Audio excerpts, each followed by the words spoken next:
अब आएगा मज़ा। अब इस मनहूस सौतेली बेटी से मेरी जान छूट जाएगी और उसकी शादी हो जाएगी और मैं उसके बाप के पैसे पर खूब ऐश करूँगी। अब ये सारा पैसा मेरा हुआ। तभी वहाँ पर सोनाक्षी आ जाती है और आकर माँ से कहती है, माँ मैं बहुत खुश हूँ। कौन कहता है सौतेली माँ बच्चों को प्यार नहीं देती, क्योंकि आप तो मुझे बहुत प्यार करती हैं, तभी तो इतना अमीर और पैसे वाला ससुराल ढूंढा है आपने मेरे लिए। कुछ दिन बाद सोनाक्षी की शादी हो जाती है और उसका अपने ससुराल में बड़े अच्छे से घर परिवेश होता है। सोनाक्षी का ससुराल बहुत पैसे वाला था, मगर फिर भी सोनाक्षी सुबह उठकर अपनी पहली रसोई का खाना बनाकर ससुराल वालों को खिलाती है और वो सब बहुत खुश होते हैं और बहुत तारीफ करते हैं। बहू खाना तो तूने बड़ा ही अच्छा बनाया, मगर तुम्हें यह सब करने की कोई ज़रूरत नहीं, क्योंकि घर में काफ़ी नौकर मौजूद हैं जो घर का सारा काम बड़े अच्छे तरीके से कर लेते हैं। हाँ माँ ठीक कह रही है, तुम्हें कोई काम करने की कोई ज़रूरत नहीं। सोनाक्षी अपने पैसे वाले ससुराल में बहुत अच्छी ज़िंदगी गुजार रही थी। तभी एक दिन सोनाक्षी के पिताजी कहते हैं, दिन हो गए सुष्मिता, तुम्हें नहीं लगता कि हमें अपनी बेटी से जाकर मिलना चाहिए? सुष्मिता कहती है, हाँ क्यों नहीं, मैं भी यही सोच रही थी। आखिर वो अपने बेटी के ससुराल चले जाते हैं और उसकी बेटी देखकर बहुत खुश होती है। पिताजी आपने तो मुझे सरप्राइज कर दिया, मैं बहुत खुश हूँ। वाह भाई, इतना आलीशान महल जैसा घर, लगता है मेरी बेटी का ससुराल तो बहुत ही पैसे वाला है।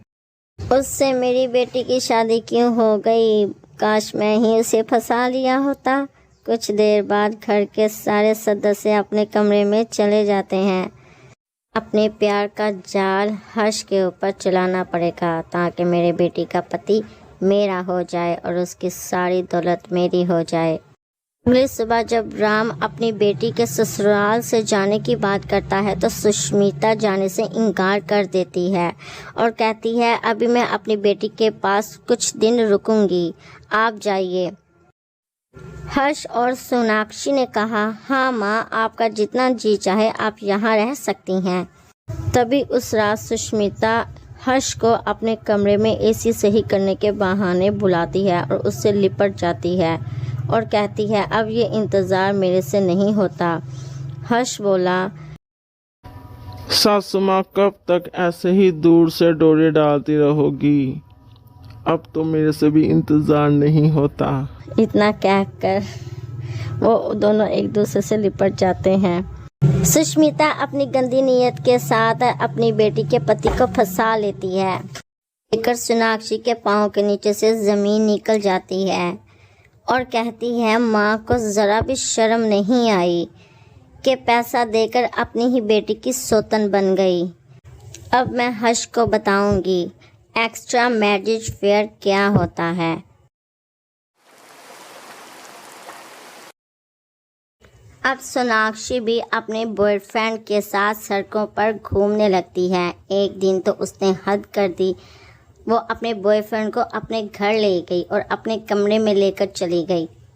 देखकर हर्ष उसके कमरे में जाता है और सोनाक्षी भी वहां आ जाती है। हर्ष कहता है, अरे दूर हटो मेरी बीवी से, मुझे माफ़ कर दो। अब मुझे एहसास हुआ कि तुम्हारे ऊपर क्या बीती होगी जब मैंने तुम्हारी ही माँ को तुम्हारी सौतन बना दिया।